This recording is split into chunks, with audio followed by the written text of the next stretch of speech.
Usaha Nyi Blorong menghilangkan kutukan, ternyata kena tipu juga. Pada zaman dahulu, hiduplah seorang wanita bernama Nyai Lara Kirana, seorang wanita yang luar biasa cantik dan mempesona. Kecantikannya tak hanya dikenal di desanya, namun juga hingga ke pelosok kerajaan. Banyak pria, dari rakyat biasa hingga bangsawan, mencoba memenangkan hatinya, namun Nyai Lara Kirana memiliki ambisi yang jauh melampaui cinta. Dia menginginkan kekayaan, kekuasaan, dan kecantikan yang abadi. Suatu hari, dalam pencarian akan kekayaan dan kekuasaan tersebut, Nyai Lara Kirana mendengar tentang sebuah ritual kuno yang konon bisa memberinya apa yang dia inginkan. Ritual ini dikatakan hanya bisa dilakukan oleh mereka yang berani mempertaruhkan segalanya. Nyai Lara Kirana, yang telah dikuasai oleh keserakahan, tidak ragu untuk melakukannya. Dia melakukan ritual itu di sebuah gua keramat, mengorbankan emas, perhiasan, dan barang-barang berharga lainnya sebagai persembahan kepada makhluk gaib yang menghuni gua tersebut. Dalam ritual itu, makhluk gaib muncul dalam wujud seorang pria tampan yang mempesona Nyai Lara Kirana dengan janji akan memberinya semua yang dia inginkan. Namun, ada satu syarat yang harus dipenuhi, Nyai Lara Kirana harus menyerahkan jiwanya kepada makhluk gaib itu. Dengan buta oleh ambisinya, Nyai Lara Kirana setuju. Namun, begitu perjanjian itu disegel, makhluk gaib tersebut menunjukkan wujud aslinya sebagai sosok ular raksasa yang mengerikan. Nyai Lara Kirana berusaha melarikan diri, namun semuanya sudah terlambat. Sebagai balasan atas keserakahannya dan pengkhianatan terhadap kemanusiaannya sendiri, makhluk gaib itu mengutuknya menjadi Nyi Blorong, makhluk setengah manusia setengah ular. Dalam wujud barunya, Nyi Blorong tetap memiliki kecantikan luar biasa sebagai manusia, namun bagian bawah tubuhnya berubah menjadi tubuh ular yang mengkilap dan bersisik. Dia diberi kekuatan luar biasa dan kekayaan melimpah, namun dia kehilangan kemanusiaannya. Setiap kali dia mencoba mendekati manusia lain, mereka akan lari ketakutan begitu melihat wujud aslinya. Setelah bertahun-tahun hidup dalam kesendirian dan penyesalan, Nyi Blorong akhirnya mengetahui bahwa ada satu cara untuk menghapus kutukan itu. Hanya cinta sejati, cinta yang tulus dan tanpa pamrih dari seorang pria yang bisa menerima dirinya apa adanya, yang bisa membebaskannya dari kutukan ini. Namun, menemukan cinta sejati adalah tugas yang hampir mustahil, karena setiap pria yang dia temui selalu takut dan menjauh begitu melihat wujud aslinya. Dengan harapan yang semakin menipis, Nyi Blorong terus mencari pria yang bisa mencintainya dengan tulus, menerima dirinya sebagai Nyi Blorong, dan akhirnya membebaskannya dari kutukan yang telah mengikatnya selama berabad-abad. Setelah bertahun-tahun hidup dalam kesendirian, Nyi Blorong memutuskan untuk meninggalkan tempat persembunyiannya di dalam hutan dan mencoba peruntungannya di dunia manusia. Dia menyusuri hutan lebat dan akhirnya tiba di sebuah desa kecil yang terpencil, tersembunyi di balik perbukitan. Desa itu tenang dan sepi, jauh dari hiruk-pikuk kehidupan kota dan jarang dikunjungi oleh orang luar. Pada suatu pagi yang cerah, saat Nyi Blorong berjalan-jalan di pinggiran desa, dia melihat seorang pria muda yang tengah bekerja di ladangnya. Pria itu, yang bernama Jaka, adalah seorang petani sederhana dengan wajah tampan dan senyuman yang tulus. Dia hidup sendiri setelah kehilangan keluarganya dalam sebuah tragedi beberapa tahun sebelumnya. Melihat pria itu bekerja keras di bawah terik matahari, hati Nyi Blorong yang dingin dan kesepian mulai merasakan kehangatan yang sudah lama hilang. Nyi Blorong, dalam wujud manusianya yang mempesona, mendekati Jaka dengan senyuman yang lembut. Jaka, yang belum pernah melihat wanita seindah itu, terpesona pada pandangan pertama. Mereka berbicara, dan percakapan sederhana itu segera berkembang menjadi hubungan yang lebih dekat. Hari demi hari, Nyi Blorong semakin sering mengunjungi Jaka, membantu di ladang, dan berbagi cerita. Jaka merasa hidupnya yang sepi telah berubah berkat kehadiran wanita misterius ini. Meski semakin dekat, Nyi Blorong selalu berhati-hati untuk menyembunyikan identitas aslinya. Dia hanya bertemu Jaka di siang hari, mengenakan pakaian panjang yang menutupi tubuh bagian bawahnya, sehingga Jaka tidak pernah curiga. Namun, semakin lama mereka bersama, semakin besar pula rasa bersalah yang menggelayuti hati Nyi Blorong. Dia tahu bahwa kebersamaan mereka didasarkan pada kebohongan, dan dia takut kehilangan Jaka jika identitas aslinya terbongkar. Suatu hari, saat senja mulai turun, Jaka mengajak Nyi Blorong untuk berjalan-jalan ke sebuah danau kecil yang terletak di pinggir desa. Udara senja yang sejuk membuat suasana terasa tenang, dan Nyi Blorong, yang sudah mulai merasakan cinta sejati kepada Jaka, merasa sangat bahagia. Di tepi danau itu, Jaka memandang ke dalam mata Nyi Blorong dan dengan tulus mengungkapkan perasaannya. Aku belum pernah merasakan hal seperti ini sebelumnya. Kehadiranmu membawa cahaya dalam hidupku yang gelap. Aku ingin kita bersama selamanya, ucap Jaka dengan penuh harap. Mendengar kata-kata itu, Nyi Blorong merasa bahagia sekaligus takut. Dia tahu bahwa inilah saatnya untuk mengungkapkan kebenaran, meski risiko kehilangan Jaka sangat besar. Dengan hati-hati, Nyi Blorong mulai menceritakan sedikit tentang masa lalunya yang kelam, namun dia belum berani mengungkapkan wujud aslinya. Namun, saat Nyi Blorong mulai bicara, sebuah peristiwa tak terduga terjadi. Tanpa disadari, waktu sudah larut malam, dan bulan purnama muncul dari balik awan.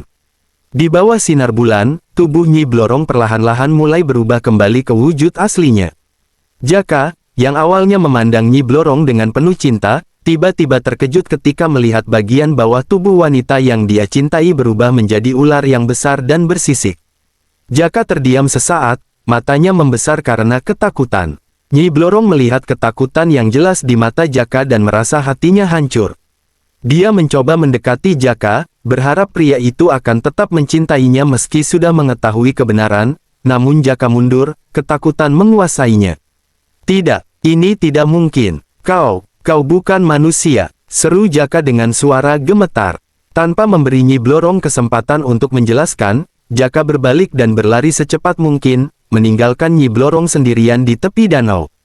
Air mata mengalir di pipi Nyi Blorong saat dia menyadari bahwa kutukan itu masih terlalu kuat, dan sekali lagi, cinta sejati yang dia dambakan telah menghilang karena wujud aslinya yang menakutkan.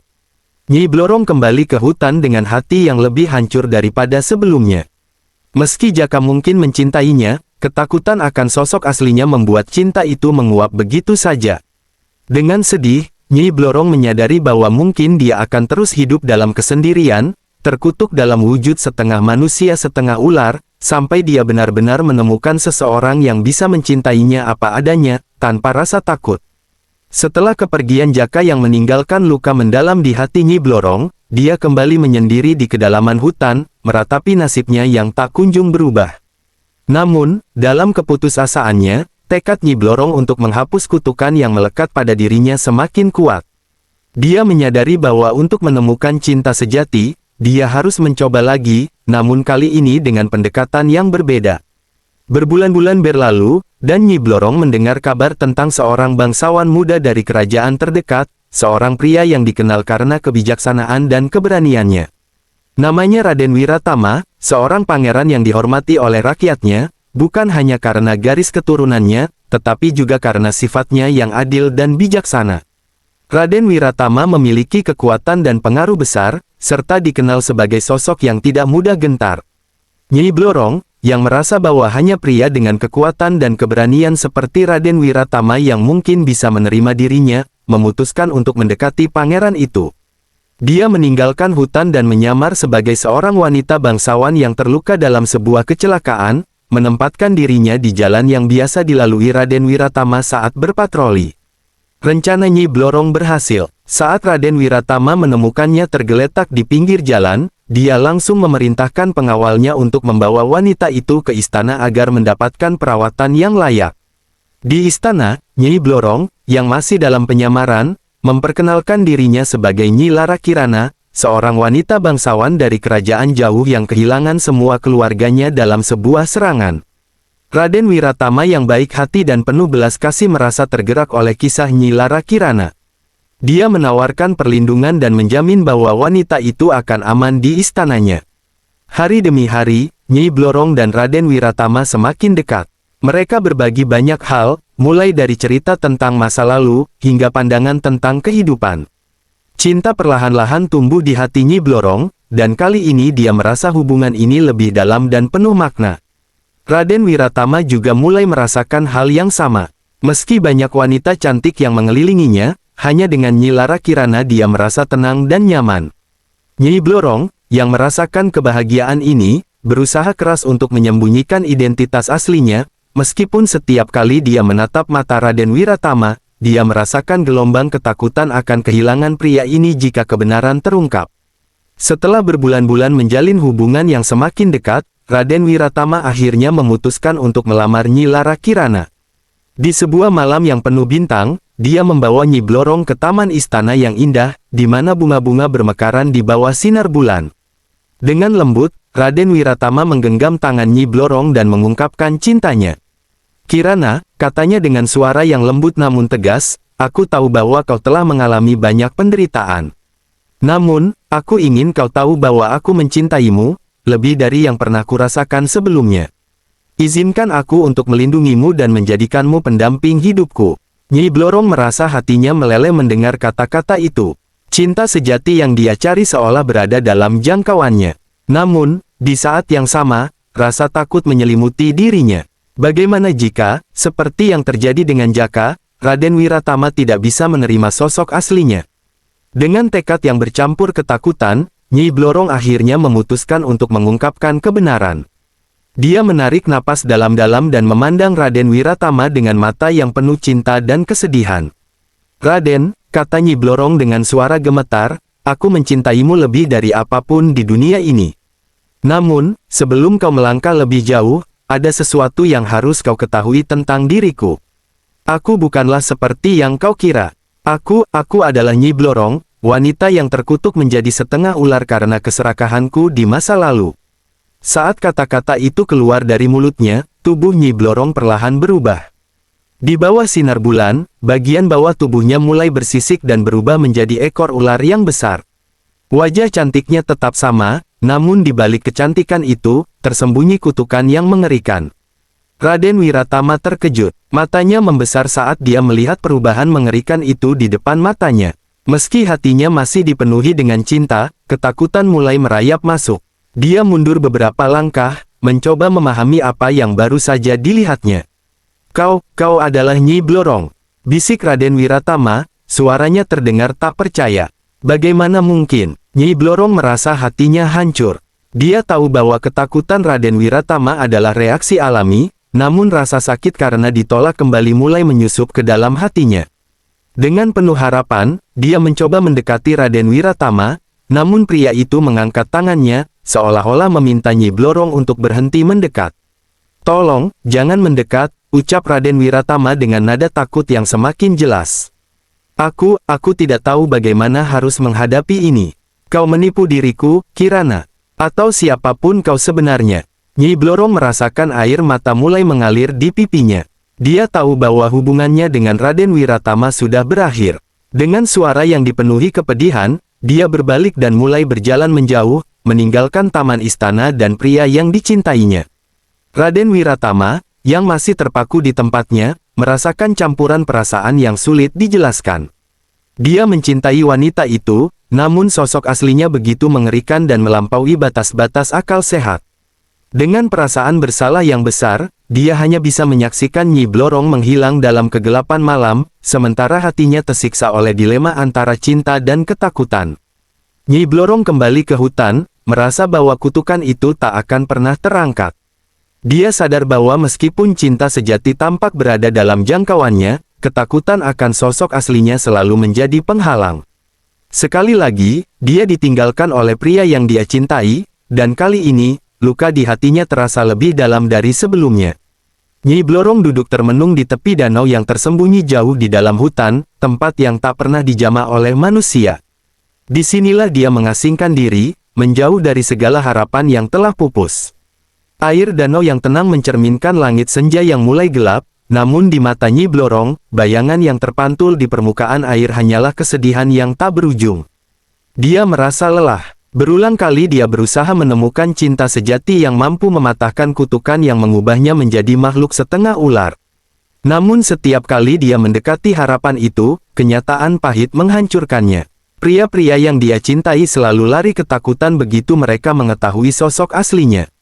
Wajah cantiknya dan pesona yang memikat tak pernah cukup untuk mengatasi ketakutan yang mereka rasakan saat melihat ekor ular besar yang merupakan bagian dari dirinya. Dengan tatapan kosong, Nyi Blorong meratapi nasibnya. Dulu, dia adalah wanita yang ambisius, penuh keserakahan dan nafsu untuk mendapatkan kekuasaan. Tapi kesalahan di masa lalu itu membawa kutukan yang kini menghantui hidupnya. Dia dikutuk oleh dewa-dewa untuk menjalani kehidupan abadi sebagai makhluk setengah ular, dan hanya cinta sejati yang mampu membebaskannya dari penderitaan ini. Namun, setelah sekian lama mencoba, Nyi Blorong mulai merasa bahwa cinta sejati hanyalah ilusi, sebuah mimpi yang tak mungkin tercapai. Setiap pria yang dia dekati pada akhirnya hanya melihatnya sebagai monster, bukan sebagai wanita yang penuh cinta. Kecewa dan sakit hati telah menumpuk menjadi beban yang semakin berat di hatinya. Apakah ini memang takdirku? Gumam Nyi Blorong pelan, suaranya pecah oleh emosi yang dia tahan selama ini. Apakah aku memang ditakdirkan untuk hidup dalam kesepian, ditolak oleh mereka yang kucintai, dan terus-menerus dihantui oleh kutukan ini? Dia memejamkan matanya, mencoba membayangkan kehidupan yang seharusnya bisa dia miliki jika kutukan ini tak pernah ada. Sebuah kehidupan yang damai, penuh cinta dan kebahagiaan bersama seseorang yang menerima dirinya sepenuhnya. Namun, bayangan itu hanya bertahan sekejap sebelum kegelapan kembali menyelimuti pikirannya. Selama ini, Nyi Blorong selalu berjuang melawan kutukan itu, berpindah dari satu harapan ke harapan lain, namun setiap kali, harapan itu hancur berkeping-keping. Sekarang, dia mulai merasa bahwa mungkin sudah waktunya untuk menyerah. Mungkin, dia harus menerima takdirnya sebagai makhluk terkutuk, hidup dalam kesendirian di tempat tersembunyi ini, jauh dari dunia manusia yang tak pernah bisa menerimanya. Tidak ada yang bisa kucintai, dan tidak ada yang bisa mencintaiku, ucapnya dengan getir. Mungkin sudah waktunya aku berhenti mencari, berhenti berharap. Biarlah aku tinggal di sini, dalam kesunyian, hingga akhir waktu. Dengan keputusan itu, Nyi Blorong berdiri dan menatap danau sekali lagi. Tempat ini, meskipun sunyi, telah menjadi pelariannya dari dunia luar, dari penderitaan dan penolakan yang terus-menerus menghantuinya. Dia tahu bahwa jika dia tinggal di sini, dia tak akan pernah lagi mengalami rasa sakit karena dikhianati oleh cinta yang dia dambakan. Namun, meskipun dia berusaha meyakinkan dirinya bahwa ini adalah yang terbaik, ada bagian dari hatinya yang masih berharap. Harapan kecil, yang mungkin suatu saat nanti, cinta sejati akan datang, bahkan di tempat yang paling terpencil sekalipun. Tapi untuk sekarang, Nyi Blorong memilih untuk menenangkan hatinya, menerima nasibnya, dan hidup dalam pengasingan, meratapi keputusannya untuk menyerah pada takdir yang kejam. Di tengah keheningan malam, Nyi Blorong berbaring di tepi danau, membiarkan dirinya tertidur dengan air mata yang mengalir di pipinya, berdoa agar suatu hari dia bisa menemukan kedamaian, meskipun itu berarti menerima dirinya sebagai makhluk terkutuk selamanya. Pada suatu hari yang tenang, di tengah hutan yang sunyi, Nyi Blorong duduk di bawah pohon besar, merenungi nasibnya. Waktu seolah-olah berjalan lambat di tempat itu, dan ia merasa seakan-akan telah menghabiskan ribuan tahun dalam kesepian. Namun, saat ia terhanyut dalam pikirannya, langkah-langkah ringan tiba-tiba terdengar mendekat. Nyi Blorong, yang biasanya waspada, tetap diam, merasa tidak ada lagi yang perlu ditakuti atau dihindari. Sosok yang muncul di hadapannya adalah seorang pria tua, berjubah sederhana, dengan wajah yang dipenuhi ketenangan. Rambutnya telah memutih, dan mata bijaksananya memancarkan kehangatan dan kebijaksanaan yang tak biasa. Dia adalah seorang pertapa yang telah lama tinggal di hutan, menjauh dari keramaian dunia, mencari makna hidup melalui kesunyian dan meditasi. Saat mata pria itu bertemu dengan Nyi Blorong, tidak ada ketakutan atau kebencian yang terpancar. Sebaliknya, yang ada hanyalah rasa penasaran yang tulus dan pemahaman yang mendalam. Nyi Blorong yang telah terbiasa dengan tatapan penuh takut atau jijik, merasa aneh melihat seseorang yang tidak langsung menghindar darinya. "Engkau siapa, wahai perempuan cantik yang duduk dalam kesedihan?" tanya sang pertapa dengan suara yang lembut namun penuh kekuatan. Nyi Blorong menatap pria itu dengan sedikit curiga, tetapi juga dengan rasa ingin tahu. "Namaku Nyi Blorong," jawabnya pelan, memilih untuk tidak mengungkapkan jati dirinya yang sebenarnya. "Aku hanya seorang perempuan yang tersesat dalam keheningan hutan ini." Pria tua itu tersenyum, seolah-olah memahami lebih dari yang diucapkan oleh Nyi Blorong. "Hutan ini bukanlah tempat untuk orang yang tersesat, tapi untuk mereka yang mencari jawaban," katanya, matanya masih tertuju pada Nyi Blorong. "Dan aku melihat, ada beban besar yang kau bawa dalam hatimu." Nyi Blorong terdiam. Untuk pertama kalinya dalam waktu yang sangat lama, dia merasakan dorongan untuk membuka hatinya. Dia memutuskan untuk jujur pada pria ini, merasa bahwa dia adalah seseorang yang berbeda dari pria-pria lain yang pernah dia temui. Aku, bukan manusia biasa, kata Nyi Blorong akhirnya, dengan suara bergetar. Aku telah dikutuk menjadi makhluk setengah ular, karena dosa-dosa masa laluku.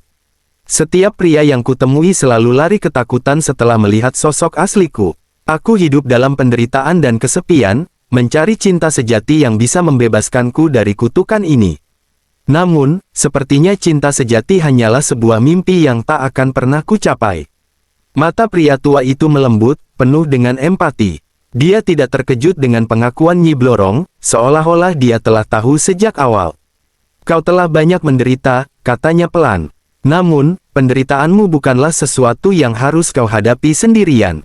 Nyi Blorong menatap pria itu dengan mata penuh air mata.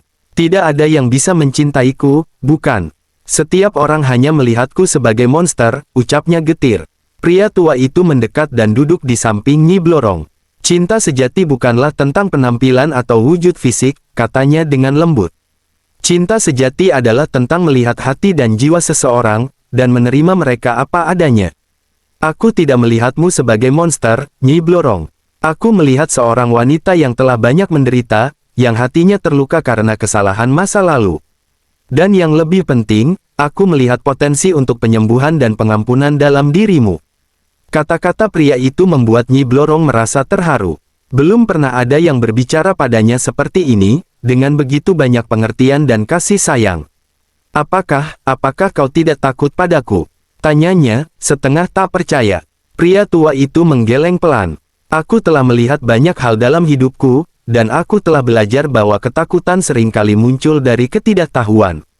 Tapi aku tidak buta akan siapa dirimu sebenarnya, dan aku memilih untuk tidak takut. Aku melihatmu sebagai manusia, dengan segala kelebihan dan kekuranganmu, dan itulah yang penting. Air mata jatuh dari mata Nyi Blorong, tapi kali ini bukan air mata kesedihan, melainkan air mata haru. Dia merasa, untuk pertama kalinya, bahwa ada seseorang yang benar-benar memahami dan menerimanya, tanpa rasa takut atau kebencian. Pria ini, dengan kebijaksanaannya yang mendalam, telah melihat melampaui kutukan yang dia bawa, dan menawarkan kepadanya harapan yang selama ini dia pikir telah hilang. Dalam momen itu, Nyi Blorong merasakan sesuatu yang belum pernah dia rasakan sebelumnya, kedamaian. Meskipun dia belum sepenuhnya bebas dari kutukannya, dia tahu bahwa dengan cinta dan penerimaan yang tulus dari seseorang yang bijaksana seperti pria tua ini, ada harapan bagi penyembuhan dan pembebasan di masa depan. Nyi Blorong memutuskan untuk tinggal bersama pria tua itu di hutan, belajar dari kebijaksanaannya, dan perlahan-lahan membuka dirinya kepada kemungkinan bahwa cinta sejati memang bisa ditemukan, bukan dalam bentuk romansa yang dia impikan, tetapi dalam bentuk kasih sayang dan penerimaan yang mendalam. Dan di sanalah, di tengah hutan yang tenang itu, Nyi Blorong mulai menemukan jalan untuk menyembuhkan dirinya sendiri, dan mungkin, suatu hari, untuk mematahkan kutukan yang selama ini membelenggunya. Nyi Blorong dan pria tua yang bijaksana itu menjalani hari-hari mereka di hutan dengan damai. Setiap pagi, mereka duduk di bawah pohon besar, berbicara tentang kehidupan, kesalahan masa lalu, dan harapan untuk masa depan. Pria tua itu tidak hanya menjadi teman bagi Nyi Blorong, tetapi juga menjadi guru yang mengajarinya tentang kebijaksanaan, pengampunan, dan penerimaan diri. Dengan waktu, hati Nyi Blorong yang dulu dipenuhi kegelapan dan kesedihan, kini mulai dipenuhi cahaya dan cinta. Hubungan mereka tumbuh semakin dalam. Cinta yang dirasakan Nyi Blorong untuk pria tua ini berbeda dari apa yang pernah dia rasakan sebelumnya. Ini bukan cinta yang dibangun di atas nafsu atau keinginan, tetapi cinta yang murni, berdasarkan kepercayaan dan penerimaan. Pria tua itu melihat melampaui wujud fisiknya, dan untuk pertama kalinya, Nyi Blorong merasa diterima sepenuhnya sebagai dirinya sendiri. Seiring berjalannya waktu, sesuatu yang ajaib mulai terjadi. Tubuh Nyi Blorong, yang selama ini terkutuk menjadi setengah ular, perlahan mulai berubah. Sisik-sisik yang menutupi tubuhnya mulai menghilang, dan kulitnya yang halus seperti manusia kembali. Setiap hari, saat dia bangun dan melihat dirinya di dalam air jernih sungai, dia melihat lebih banyak dari dirinya yang manusiawi kembali. Ini adalah tanda bahwa kutukannya mulai menghilang, digantikan oleh kekuatan cinta sejati yang tumbuh di dalam dirinya. Namun, di balik semua itu, ada sesuatu yang tidak diketahui oleh Nyi Blorong. Pria tua itu ternyata bukan hanya seorang pertapa yang bijaksana. Dia memiliki niat tersembunyi yang tidak pernah dia ungkapkan kepada Nyi Blorong. Sejak awal, pria tua itu mengetahui legenda tentang Nyi Blorong dan kutukannya. Dia tahu bahwa siapapun yang bisa memenangkan cinta sejatinya akan memiliki akses ke kekayaan tak terhingga yang terpendam di dunia mistis Nyi Blorong. Pria itu menginginkan kekayaan ini untuk dirinya sendiri, tetapi dia tahu bahwa satu-satunya cara untuk mendapatkannya adalah dengan membuat Nyi Blorong percaya bahwa dia benar-benar mencintainya. Setelah beberapa bulan yang penuh cinta dan kebahagiaan, pria tua itu mulai menunjukkan niat aslinya. Nyi Blorong, katanya suatu hari, kutukanmu hampir hilang. Segera, kau akan menjadi manusia sepenuhnya, dan kita bisa hidup bersama dalam kebahagiaan. Namun, sebelum itu terjadi, ada satu hal lagi yang harus kita lakukan. Nyi Blorong yang telah merasakan cinta sejati dan percaya sepenuhnya pada pria itu, mengangguk dengan setuju. Apa yang harus kita lakukan? Tanyanya dengan hati-hati. Pria itu tersenyum, namun di balik senyumnya ada kilatan keserakahan. Kita harus menemukan kekayaan yang tersembunyi jauh di dalam hutan ini. Itu adalah bagian dari kutukanmu. Hanya dengan menemukannya, kita bisa sepenuhnya menghapus sisa-sisa kutukan ini. Nyi Blorong, yang tidak pernah mendengar tentang kekayaan ini sebelumnya, merasa ragu. Namun, cinta dan kepercayaan pada pria tua itu membuatnya mengabaikan instingnya. Bersama-sama, mereka menjelajahi hutan, mencari harta karun yang dijanjikan. Setelah berhari-hari pencarian, mereka akhirnya menemukan gua tersembunyi yang dipenuhi dengan emas, permata, dan kekayaan lain yang tak terbayangkan. Pria tua itu, yang matanya berbinar penuh keserakahan, segera meraih harta tersebut, berpikir bahwa dengan memilikinya, dia akan menjadi kaya dan berkuasa. Namun, saat tangan pria itu menyentuh emas pertama, sesuatu yang mengerikan terjadi. Gua itu bergetar, dan dari dalam kegelapan, terdengar suara yang menggelegar. Kau telah melanggar kepercayaan dan cinta sejati, suara itu bergema di seluruh gua. Sebagai hukuman, kutukan Nyi Blorong kini akan berpindah kepadamu. Pria tua itu terkejut, tapi sebelum dia bisa melarikan diri, tubuhnya mulai berubah.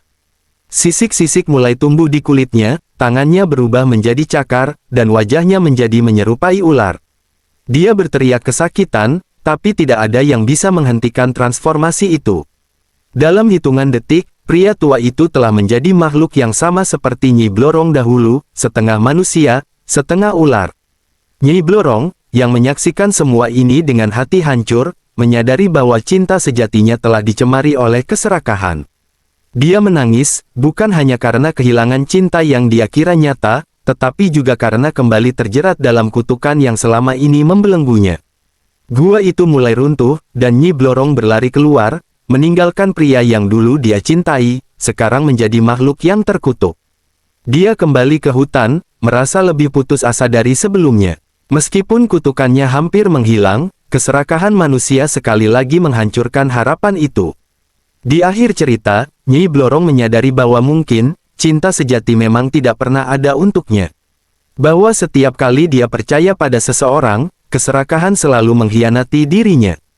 Kini, dia terpaksa kembali ke kehidupannya yang sepi, menyadari bahwa kutukannya bukan hanya pada wujud fisiknya, tetapi juga pada nasibnya yang terus-menerus dikhianati oleh manusia.